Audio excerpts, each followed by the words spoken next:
It was supposed to be a night of laughter, candy, and family. But for Dr. Malik Harris, one wrong turn on a quiet Halloween evening would turn into a nightmare, the kind that reveals who we truly are when the masks come off. The sky had the thin, honest chill of late autumn. A moon, pale as a hospital lamp, hung above a neighborhood pretending at cheer. Paper ghosts fluttered from porches, purple lights blinked like distant sirens, and the soft shiver of children's laughter threaded through the streets. For the families on Maple Crescent, it was a ritual, pumpkin orange warmth against an encroaching dark. Inside his car, Dr. Malik Harris let the engine's quiet settle around him like a blanket. He kept his hands on the wheel and his eyes steady on the lane, the way a surgeon holds a scalpel after hours in theater. Measured, exhausted, aware of the tremor that wants to come but must not. 12 hours. 2 back-to-back trauma cases. One man they couldn't save. He tasted metal and coffee at the back of his throat. The hospital badge on his jacket, folded into the messenger bag on the passenger seat, still smelled faintly of disinfectant, proof he hadn't shed work the minute he left.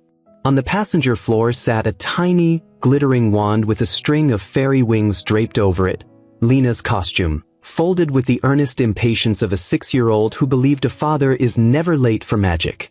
Tanya's last text blinked on his dashboard, "Don't be late. Don't miss the pumpkin patch."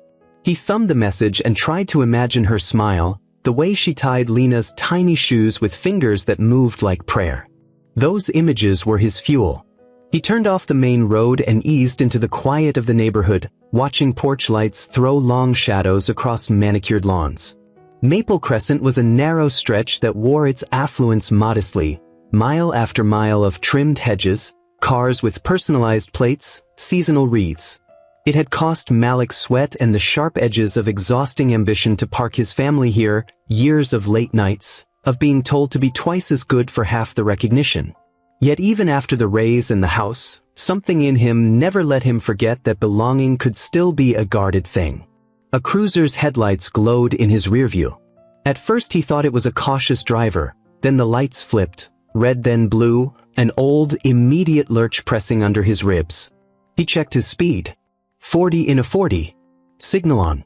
No one tailgating. The siren was soft at first, then nearer. Malik eased the Tesla to the curb as protocol and habit told him to. He left the engine running, hands visible on the wheel. The rehearsed calm that his father had taught him, "Show your palms, son. Let them see you're not a threat," settled over him like a coat he'd learned to wear in public. 2 cruisers rolled up like punctuation marks. Officer Morales, older, with the blunt face of someone who'd been a cop for 20 years, climbed out of the first car. Behind him, Officer Kent, younger, energy more brittle than disciplined, approached with the quickness of someone who wanted to prove something. The flashlight's circle tore the night and landed across Malik's face. "Evening," Morales said, voice sandpaper. "License and registration." Malik reached carefully for his wallet. He presented his ID, the hospital badge tucked behind it. "Good evening, officers. Is there a problem?" Morales paused with the ID in hand, not so much reading it as weighing it against the man he saw. "Name? Malik Harris. Dr. Malik Harris." He let the doctor land, even though it often did little to change the way some people looked at him. Kent's eyes flicked to the badge, then to the Tesla's emblem. A careless curl of a smile tugged at his mouth. "Nice car for this block, document. This is your ride." "It's mine," Malik said. "I live on the corner, Maple and Birch, number 42. I'm on my way home to my wife and daughter." Morales didn't look at him. "You understand why we stopped you? Cars been reported circling the area earlier." Malik's laugh came thin. "There's parents out trick-or-treating. Maybe I turned down the wrong street." Kent stepped forward, tone sharpened. "Do you mind stepping out of the vehicle?" Malik's mouth made the silent prayer he'd learned in med school. "Stay calm, comply, keep control." "But I haven't done anything." "Step out." Kent's hand grazed his holster like a promise. Malik did not want to argue. He stepped out slowly, palms flat, jaw set. Air nipped at his neck. The bright, tinny Halloween decor suddenly seemed far away. He moved like a patient on the table, Precisely because to be awkward felt dangerous, to be brusque might be worse. Morales's flashlight pinched at his eyes. He scanned Malik's hands, the plain black coat, the breath that came even. "So what's a doctor doing driving this late?" Morales asked, not looking for an answer, only for a justification. "Working," Malik said. "We had a multi-car tonight, lots of trauma. It was a long day. I'm going home." The pause. Kent's jaw hardened. "You folks don't usually live here," he said, as if that was a fact and not an observation shaped by bias. "People don't usually drive this kind of car in these parts unless they got a story." The cold that crept along Malik's spine wasn't new. The country taught him to recognize that angle, the assumed mismatch between black body and certain markers of success. His mouth wanted to retort. Instead he said, steady and soft, "I paid for it." "That's not what I mean." Kent's voice was an edge. "You don't act like you belong here." "Belonging isn't something you measure in clothing," Malik said, and the words came sharper than he intended. "It's where your daughter's at this moment, she's waiting." "You live here or you don't?" Morales asked, eyes narrowing. "I live here," Malik replied. "You can call it in." Morales unfolded his radio and spoke into it, the language of procedure covering the tension. Kent stepped closer, his eyes flicking over Malik. There were seconds when the night stretched thin and every small motion hummed with meaning. Malik wondered, not for the first time, how much resentment lives on streets made by invisible lines. Then, in a jolt that seemed to cleave the scene in two, Morales' hand flew to his chest. His knees buckled. The radio fell from his mouth. He made a sound like a startled animal, then pitched forward, collapsing onto the asphalt with a hollow, sudden thud. Kent froze. For a heartbeat he looked around as if someone else might be to blame. Adrenaline drew tight in Malik's shoulders. The training, years of emergency medicine, rose like a tide. It was the same impulse that had kept him in the year past midnight, to act. He stepped forward. "He's unresponsive. He's not breathing." Kent's hand went to his radio, fingers clumsy as they dialed for backup. "Stay back," he shouted, voice bouncing between command and panic. Malik heard the warning, but hearing it didn't change the next move. For him, the moment didn't belong to public performance. It belonged to life and the rules he had vowed to follow. He crouched without asking permission and checked Morales' pulse. Rapid. His fingers found a carotid that fluttered like a dying bird. "Pull his sleeve up," Malik said to Kent. He took command in a way that felt less like arrogance and more like instinct. "We need him flat. Now." Kent hesitated and then, as if the situation removed the pretext for other choices, obeyed. Malik rolled Morales gently, secured an airway, and began chest compressions. The staccato count was automatic, 32, muscle memory shaped by trauma rooms and simulated mannequins.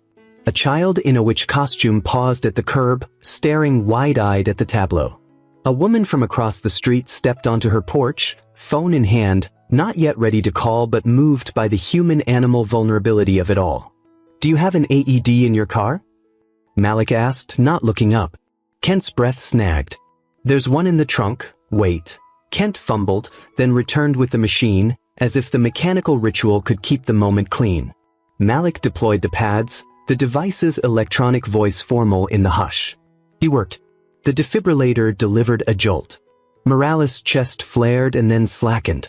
Malik kept pounding, kept breathing life into the space between heartbeats with the simple, relentless mechanics of survival.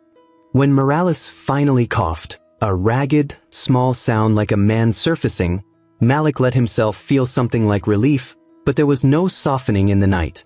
Kent stared at him as if measuring a new variable. The officer's face wasn't publication-ready contrition, it was more complicated, confusion edged with a dawning, private calculation. Paramedics arrived in a rush of professional language and practiced hands, and Malik stepped back at their nod.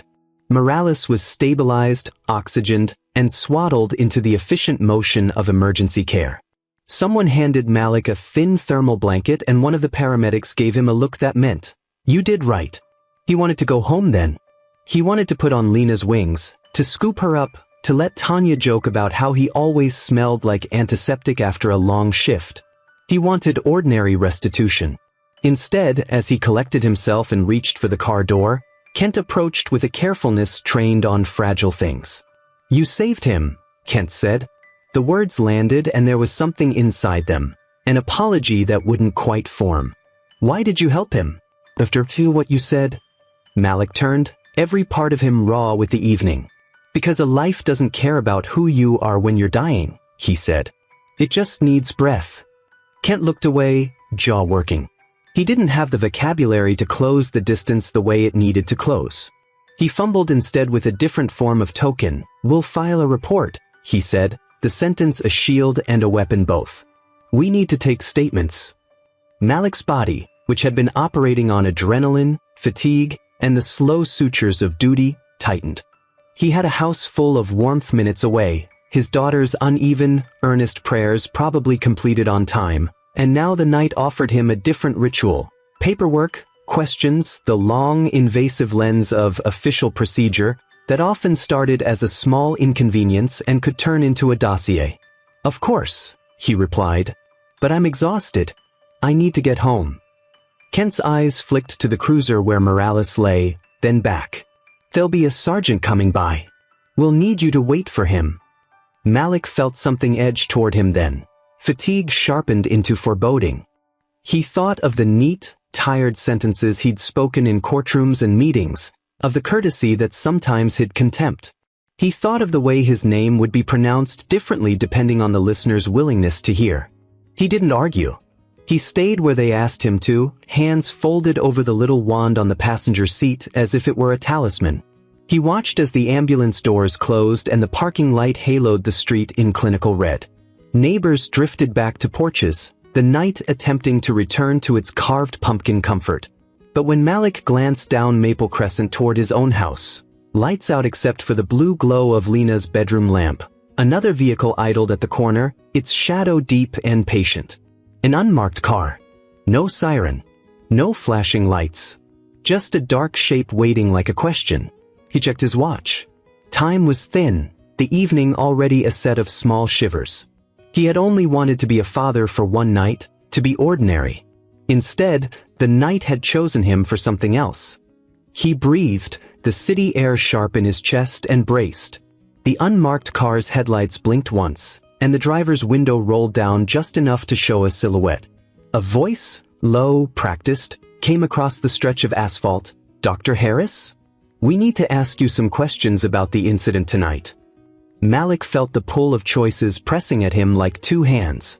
One side, home, warmth, a small, ordinary life waiting, called with urgent sweetness.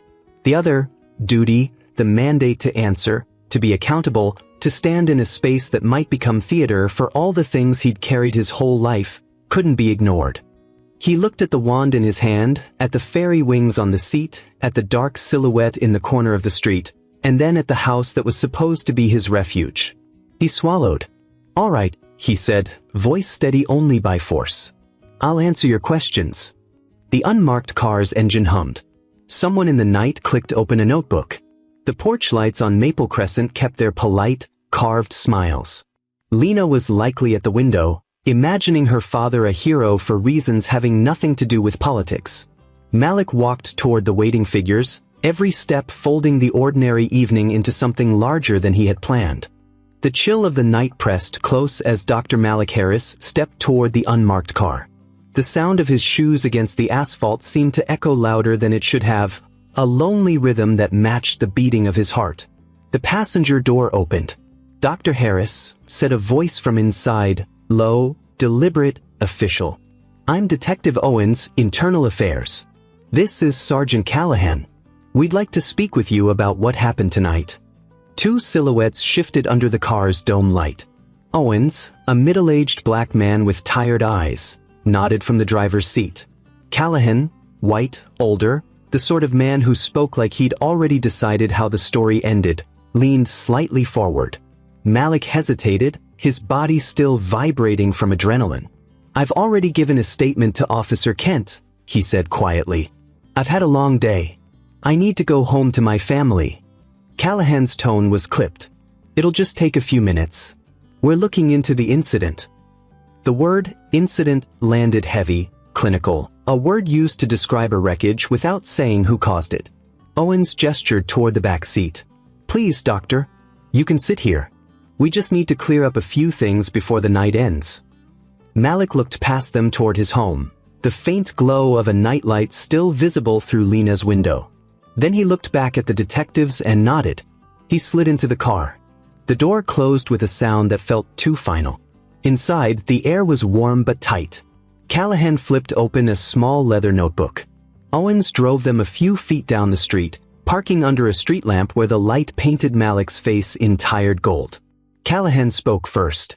So, doctor, you claim Officer Morales collapsed during your interaction. You say you performed CPR, correct? Malik blinked. Claim? The word stuck. Yes, he said. He went into cardiac arrest. I acted immediately.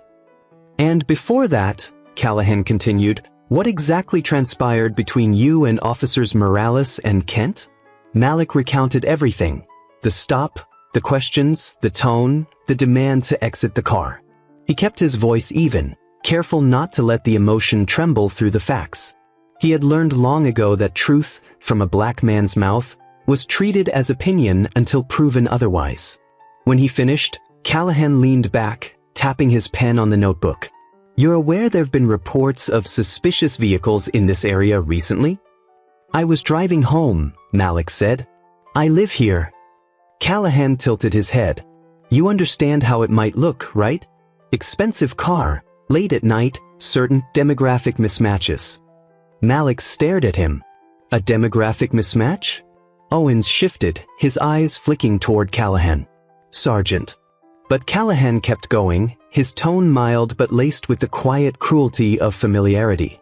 What I mean is, people notice when something doesn't fit. We have to respond. Malik's breath steadied. I don't fit into someone else's prejudice, Sergeant. I fit into my home, my hospital, and my community. That should be enough. Owens broke in softly. Doctor, we're not accusing you of anything. We just need to make sure the paperwork reflects what happened accurately. Malik nodded. He wanted to believe Owens meant it, but there was a caution in the detective's eyes, a fatigue that came from watching too many truths get reshaped before they reached the page. Callahan flipped to a fresh page. One more thing. Officer Kent says you were argumentative before Morales collapsed. That you refused to comply with a lawful order. Malik blinked. I stepped out of the car exactly when I was told. I didn't raise my voice. I didn't resist. Did you use the phrase, people like me save lives for a living? Callahan asked. Yes, Malik said. Because he said people like me don't belong here. Callahan's expression hardened. You see how that could be taken as confrontational? The absurdity of it made Malik's jaw lock. Confrontational, he repeated quietly. You're saying correcting an insult is confrontational? Owens sighed softly but didn't intervene. The pen in Callahan's hand scratched against the page. The rhythm of bureaucratic power, measured, emotionless, filled the space between them. Then Owens looked up. Doctor, he said quietly, I know this isn't easy. But for what it's worth, you probably saved that man's life tonight. That'll be noted in the report. Malik's throat tightened. Probably saved. Even gratitude came laced with distance. He stared out the window. Across the street, a group of kids ran past, their costumes glowing under porch lights. Their laughter sounded free, untouched by the invisible weights that pressed on him now. After a moment, Callahan closed his notebook. You're free to go, doctor. We may follow up later. The words felt both like release and warning. Malik opened the door, stepped out, and stood still for a second, breathing in the crisp air. The unmarked car idled behind him, headlights cutting through the darkness. He walked toward his home. The world had gone quiet again. No sirens, no questions, only the faint rustle of leaves and the whisper of wind through the trees. When he reached his front door, he paused, hand on the handle. Inside, laughter trickled from the living room. Tanya's voice, low, soft, humming something familiar. Lena's giggles followed, pure and unbroken. He stepped inside. The warmth of the house enveloped him. Lena ran to him immediately, wand in hand. "Daddy, you missed the candy walk." He crouched, arms open, and she dove into his embrace. For the first time that night, his body began to tremble, the kind of trembling that only happens after survival. Tanya appeared in the doorway, her eyes soft but searching. "What happened?" He tried to speak but couldn't. The words caught between pride and exhaustion. He just shook his head.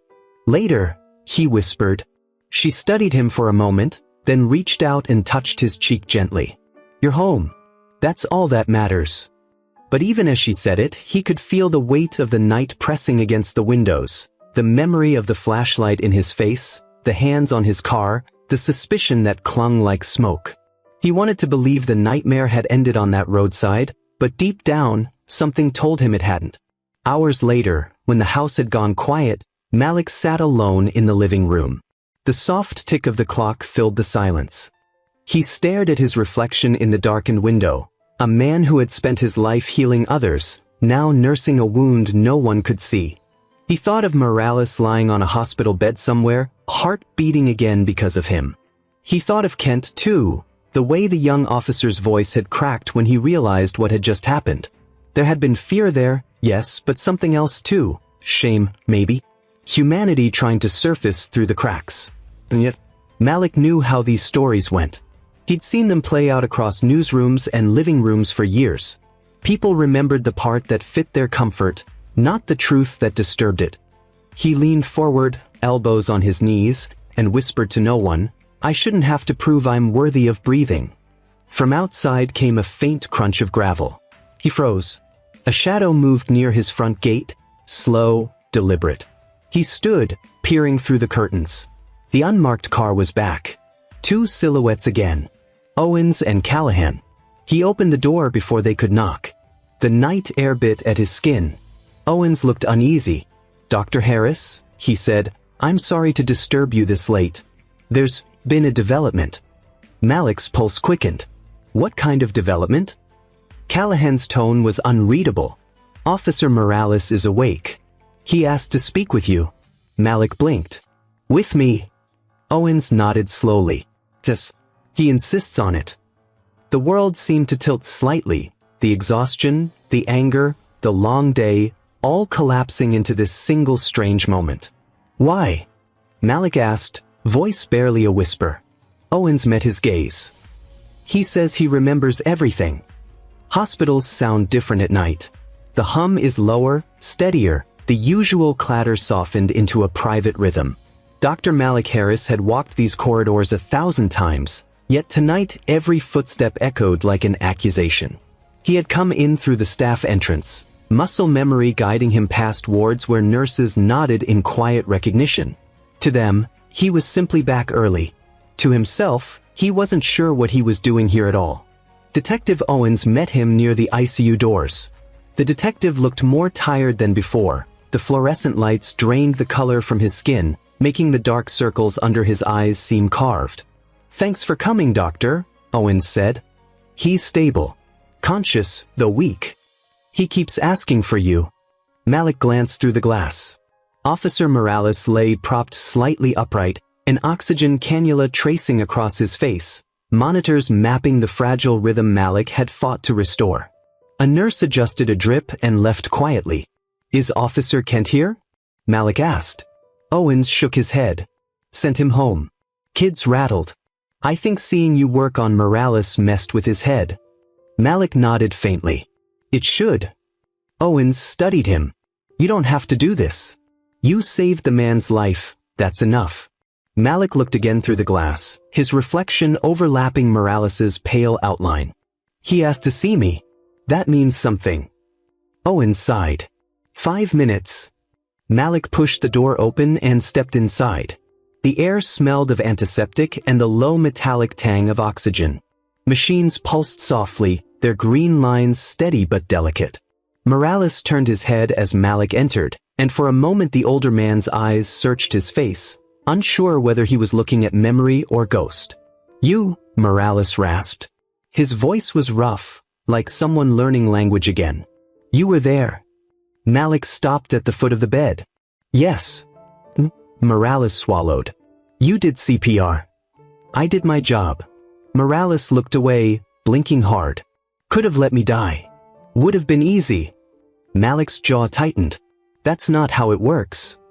Silence stretched between them, filled only by the monitor's rhythm. Morales shifted slightly. I remember saying things. Stupid things. Malik didn't move. You don't have to. I do. Morales cut in, the words ragged. I looked at you and saw a threat. Not a man. Not a doctor. Just skin and car and assumptions. I've done this job 23 years, and I thought I'd learned better. Guess I hadn't. Malik stepped closer, the reflection of monitors sliding across his face like slow lightning. And what do you see now? Morales met his eyes, the answer slow and trembling. A man who didn't let me die even though I gave him every reason to walk away. The sentence hung there, heavy as lead. Malik exhaled through his nose. You shouldn't have needed me to prove anything. Morales nodded faintly, eyes glassy. You're right. Outside the room, Owen stood by the window, hands in his pockets, watching two histories collide. Malik pulled a chair beside the bed. You know, my daughter waited for me tonight. I missed her Halloween for this. Morales tried a weak smile. Guess she's got a hero for a dad. Malik shook his head. No. She's got a tired man who keeps explaining why people who look like her father get treated like suspects before citizens. Morales winced. That's fair. They sat in a long silence. The sound of an 4-pump ticked the seconds away. Finally, Morales whispered, when I dropped, everything went black. First thing I remember is your face over me. You saying, you're not dying tonight. Malik looked down at his hands, remembering the rhythm of compressions, the sweat, the weight of decision. I've said that sentence to too many people, he murmured. Most of them I didn't know. Some of them never thanked me. But I've never had to say it to a man who just called me a liar. Morales stared at the ceiling. I don't expect forgiveness. I'm not offering it, Malik said quietly. I'm offering honesty. There's a difference. The older man nodded once, accepting the blow like a penance. Maybe honesty's what I deserve. A nurse entered briefly to check vitals, then left. The curtains swayed slightly, dividing the room from the corridor's muted hum. Morales cleared his throat. You got family waiting? Wife and daughter. She must have been worried sick. She always is, Malik said. Every time she hears sirens, she texts me to make sure I'm not on the other end of them. Morales closed his eyes. My wife used to do that before she left. Said she couldn't live with the person I became after 20 years on patrol. He paused. Maybe she saw this coming. Malik studied him. The drawn lines of fatigue, the machinery keeping rhythm where conscience once should. You know, Malik said softly, prejudice isn't just what you say.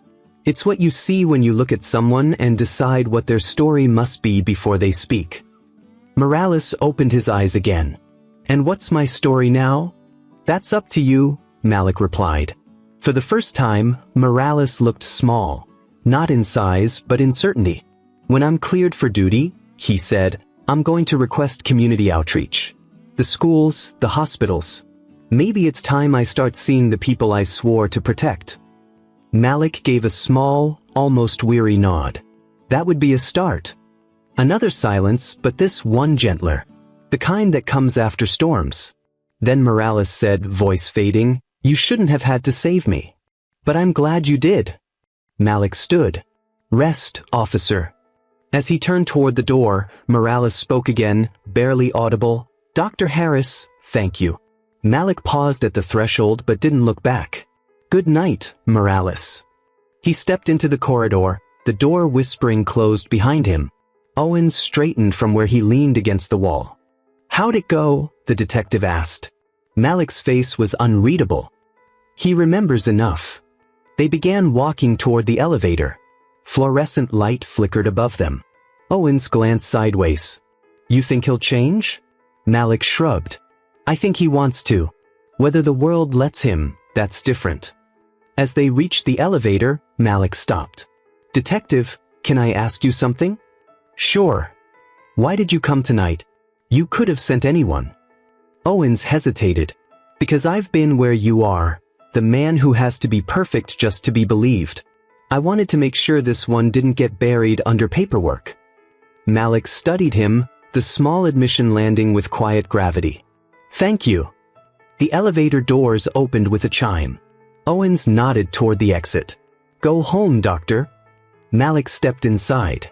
The doors slid shut, leaving Owens in the corridor's white glow. As the elevator descended, Malik leaned against the cold metal wall, eyes closing. The hum of machinery merged with the beating of his own heart, the same rhythm that had filled his hands hours earlier. He thought of Tanya asleep, unaware that her husband had once again played God for a stranger who hadn't seen him as human.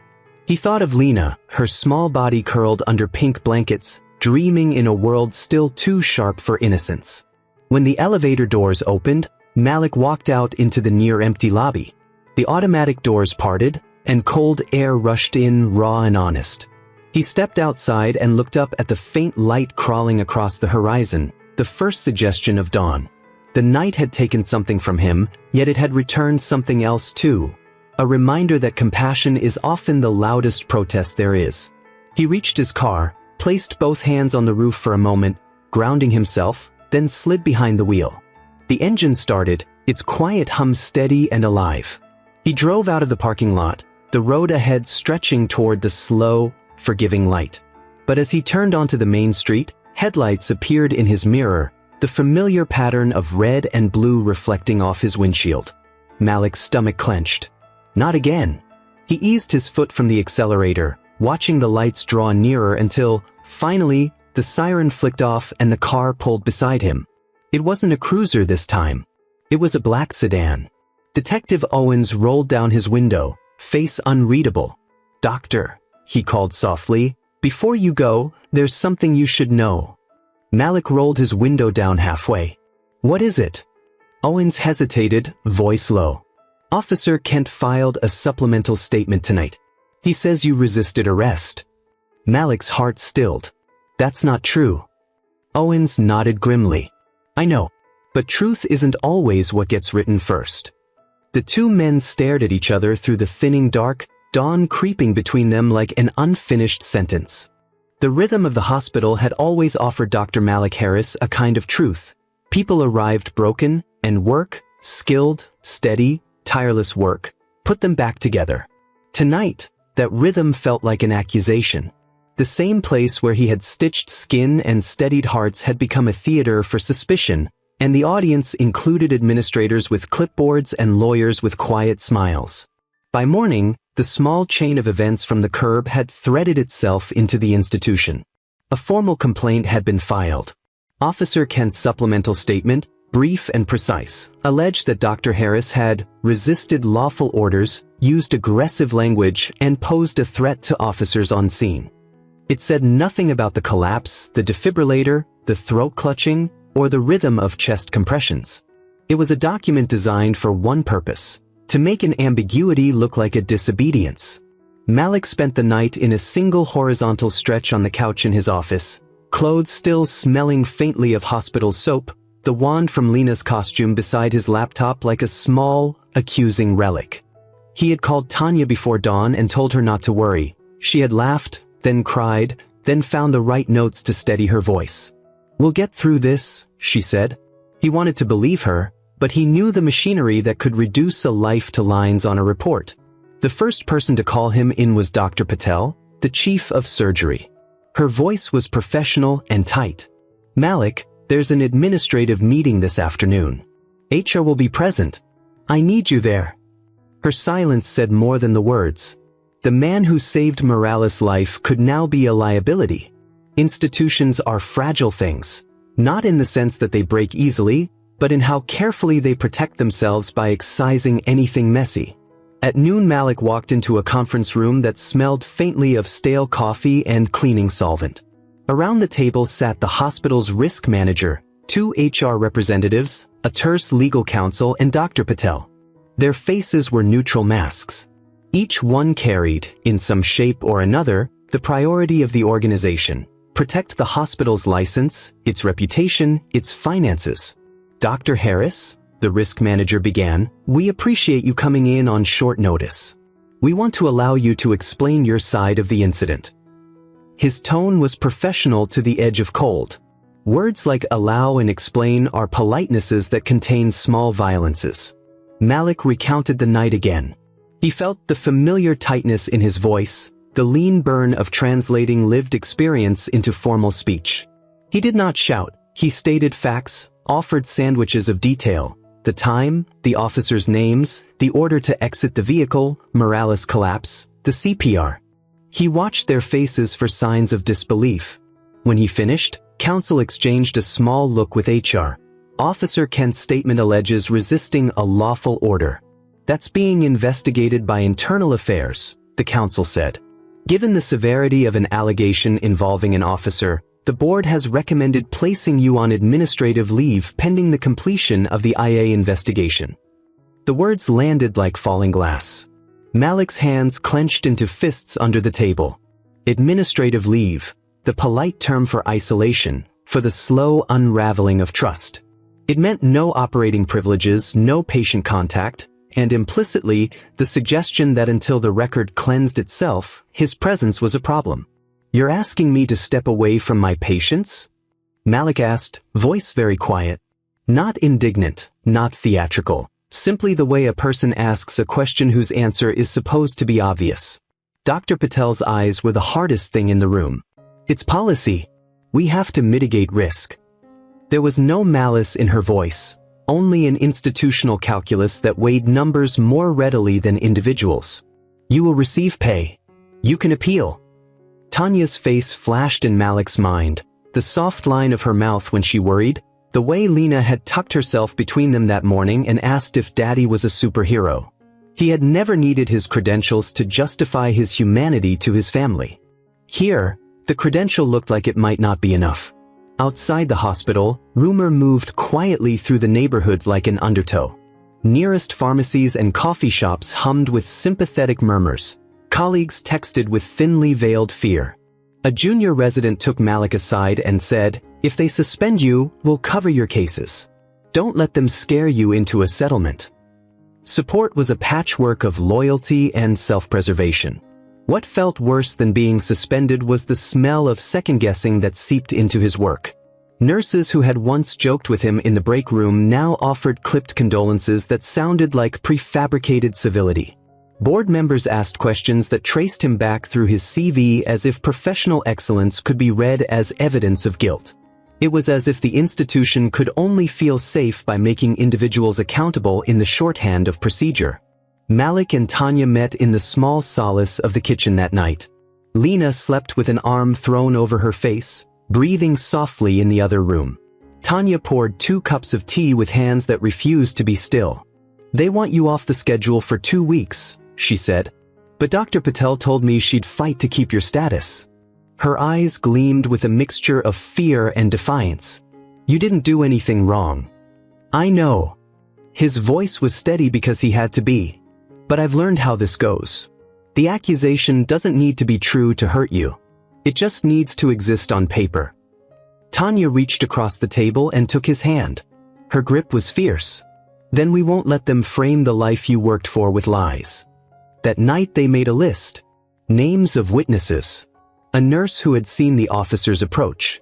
The paramedic who'd worked with him. A neighbor who'd come out in tears when Morales collapsed. Evidence, Malik thought, was no longer only about cameras and records.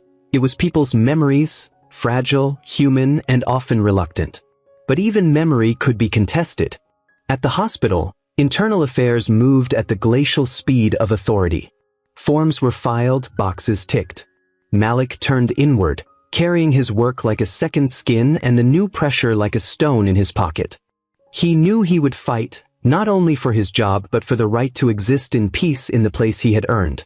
There was something close to fury waiting behind his restraint, a fury sharpened by all the small irritations of his life.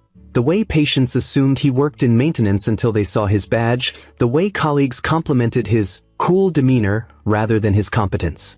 Fury that had been polite for too long. On the 4th day of leave, a packet arrived at the house. An envelope from the police department marked supplemental evidence. Malik opened it with a hand that trembled more with exhaustion than fear. Inside was a typed note, a brief addendum from Officer Kent clarifying his earlier statement. He claimed to have additional recollections that Malik had reached for him in a manner that could be construed as aggressive, and that the officer had responded defensively before his partner collapsed. The wording was careful. The implication was lethal. Where earlier there had been an accusation of resisting, now sat an insinuation of assault. In the legal imagination, such phrasing expanded the hole through which a career could slip. The hospital legal team would see it. Internal affairs would see it. Public trust, professional standing, patient accreditations, everything mattered. Malik read the note twice, then 3 times, as if repetition might reveal some error. There was none. He felt a cold, distant rage, not the burst of anger that flared and passed, but a subterranean current that made the ordinary world seem brittle and unsafe. He called Owens. The detective answered on the second ring. "I saw the packet," Malik said. Did Kent file this himself?" Owens' voice was low. "Yes." He submitted an addendum under oath. "He says the stress of the event made other memories surface." "Memories?" Malik's laugh was a small, harsh thing.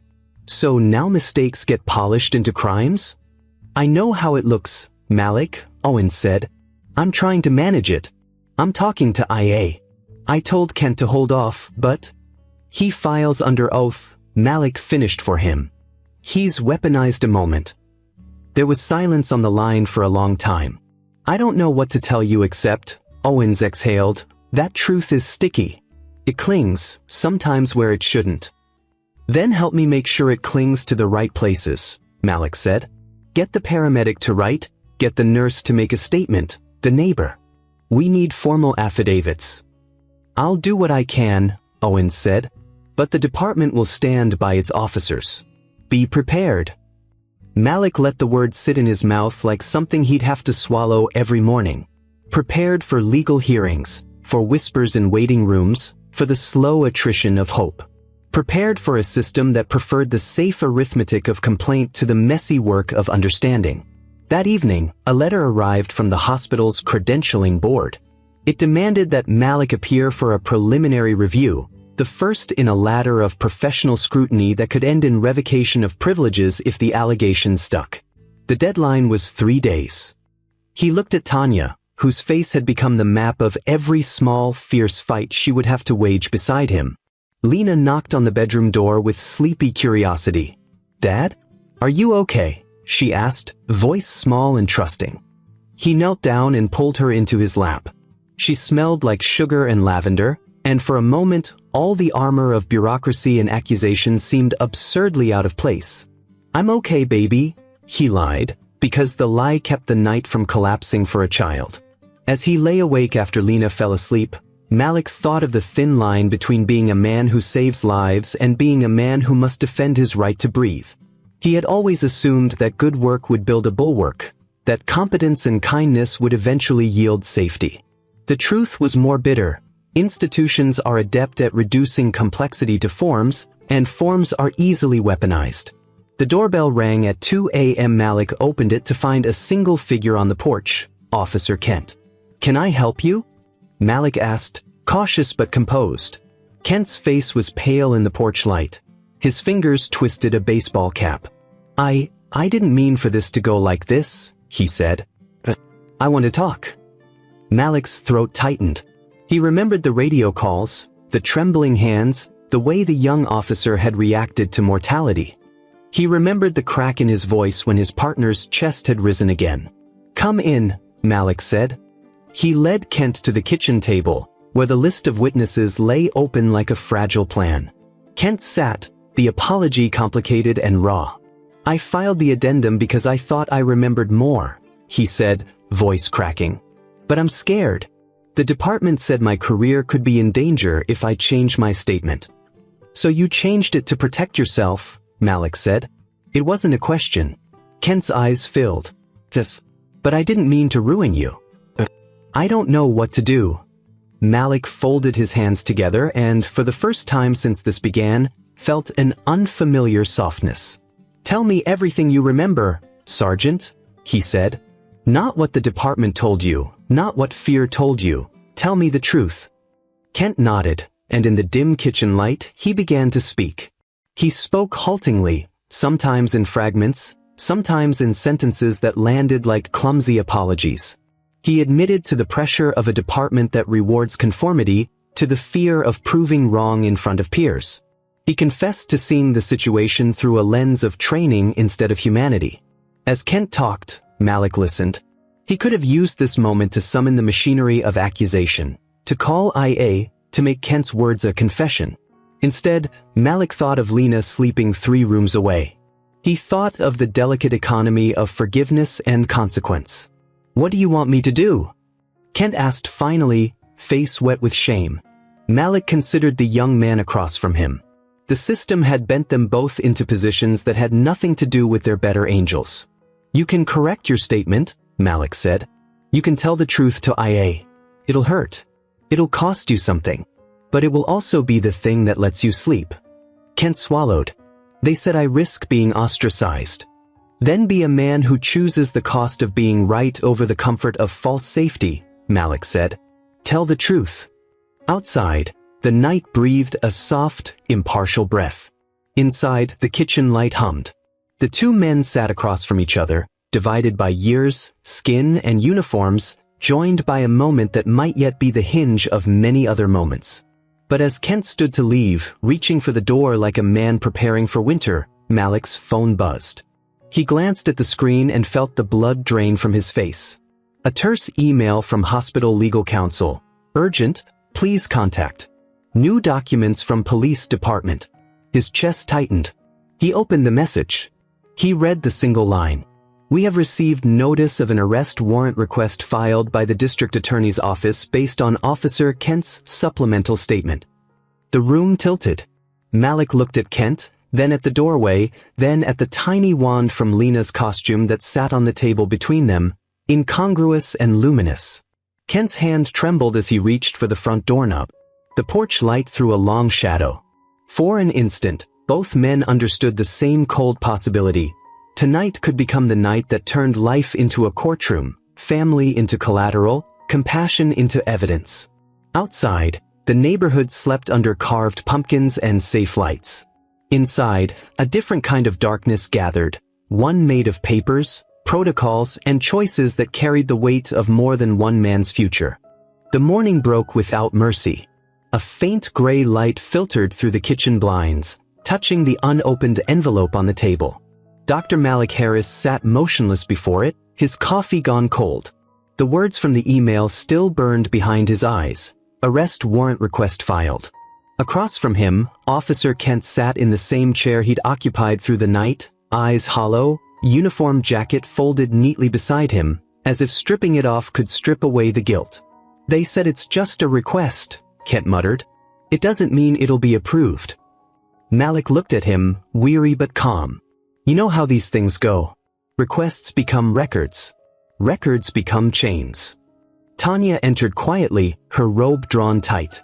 She looked from Kent to Malik, reading everything that needed no words. "What are they doing to you now?" Malik slid the email toward her. She read it once, lips parting in disbelief. "They can't. Not after what you did." "They can," Malik said softly. "And they are." For a long time, no one spoke. The hum of the refrigerator filled the silence. Then Kent pushed back from the table abruptly. "This is my fault," he said. "All of it." Malik didn't argue. There was no point in softening truth. Kent paced, voice breaking. "I filed that addendum to save my career. They told me if I didn't, if I contradicted the department, I'd be done. And now," he stopped, palms flat on the counter, "now you might lose everything instead." Tanya stepped forward. "Then fix it." Kent looked at her, anguish carving deep lines across his face. "You don't understand. If I go against my statement, internal affairs will crucify me. They'll say I lied under oath. I'll lose my badge, my pension." "Then lose it," Malik interrupted. His tone was low, but it carried weight. "Lose what was built on a lie. I've lost count of how many nights I've had to earn my right to simply exist. If truth costs you a badge, maybe it was never worth wearing. Kent stared at him, the words slicing through the noise of his panic. There was no anger in Malik's face, only exhausted clarity. Go to internal affairs, Malik continued. Tell them everything. The real version. Then tell the DA you retract your statement. You saw me save a life. You saw me cooperate. You know the truth. Kent swallowed hard. They'll destroy me. Malik leaned forward. And what do you think they're doing to me? Silence again. Then Kent nodded once, almost a whisper. You're right. He grabbed his jacket, eyes glistening. If I do this, doctor, I don't know what happens next. Malik met his gaze. Then you'll finally know what it's like to live honest. By midday, word of the warrant request had reached the hospital board. Malik was asked not to come to the review meeting for his own comfort. The phrasing was meant to sound protective, it only deepened the insult. He paced the small living room, waiting for the phone to ring, waiting for something solid to anchor the day. At 3:40 p.m., it came, not from the hospital, but from Detective Owens. Malik, Owens said, his voice tight. You're not going to believe this. Malik's heart thudded. Tell me. Kent walked into IA 2 hours ago. Full confession. Retracted his entire statement under oath. Said he lied because of pressure from the department. Malik froze. He actually did it? He did, Owens said. And it's going to blow open an internal investigation. IA suspended 2 superiors already. The DA's office has withdrawn the warrant request. They're recommending disciplinary review for misconduct, not for you. For them. Malik sank into a chair, the weight leaving his chest all at once. His hand covered his mouth as the breath he hadn't realized he'd been holding escaped in a quiet tremor. Owens continued, voice low but steady. You should know, Kent's likely done. His career's over. But he said something before he signed the retraction. He said, if Dr. Harass could save a man who hated him, the least I can do is tell the truth. Malik closed his eyes. For a moment, there was no triumph, only the strange quiet of justice finally catching up with truth. Thank you, he whispered. Don't thank me, Owens said. Just rest.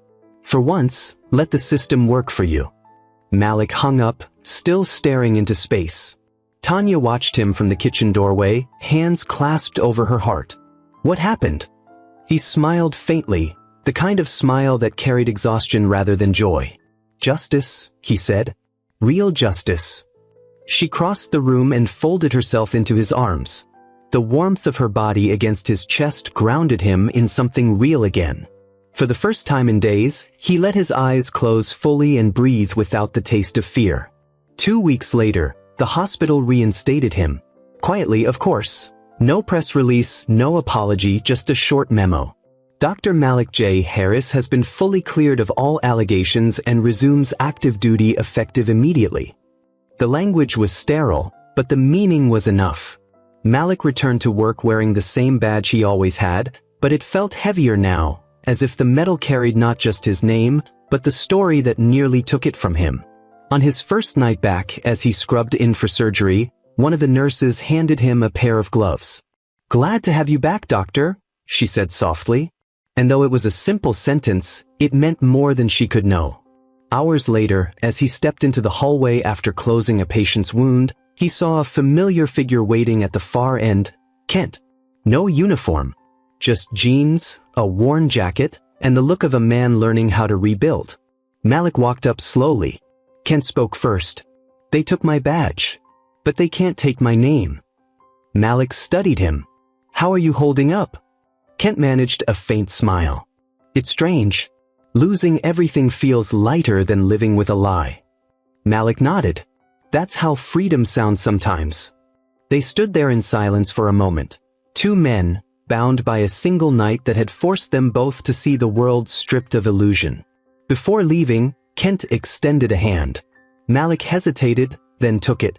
Their handshake wasn't about forgiveness or friendship. It was about understanding. A fragile human truce. As Kent walked away, Malik looked out through the hospital windows. Outside, the world went on. Ambulances moving, people laughing, another October night rising over a city still learning how to heal. That evening, Malik returned home early. Lena was on the porch, carving a new pumpkin with Tanya. When she saw him, she ran across the yard, arms open wide. "Daddy," she shouted. "You came home before dark." He scooped her up, laughing softly. "Yeah, baby. I finally did." She held up the pumpkin, proud. "Mommy said we can light it every Halloween so the good people can find their way home." Malik looked at the little flame flickering through the carved smile, its glow dancing across her face. He thought of everything the world had tried to take, and everything it had given back. He crouched beside her and whispered, "Then let's keep it burning." Lena grinned. "Always." As he stood and wrapped an arm around Tanya, Malik looked out at the street. The same pavement where his life had almost been rewritten now glowed with porch lights and laughter. It was still imperfect, still uneven, but it was alive. He had learned something simple, something he hoped every person watching this story would carry forward. Justice isn't always loud. Sometimes it's a whisper, a man refusing to hate back, a lie rewritten by truth, a hand extended across the distance. He smiled, the kind of quiet smile that comes after storms. "Because compassion," he said softly, almost to himself, "isn't weakness. It's resistance." If this story moved you, if it made you feel something, take a moment to reflect before you scroll away. Let's talk about what justice truly means when no one's watching. Do you believe compassion can change prejudice? Tell me in the comments. I read every single one. And if stories like this remind you that humanity still matters, don't forget to like, subscribe, and share this video. Together, we can keep the light burning. One story, one truth, one act of courage at a time.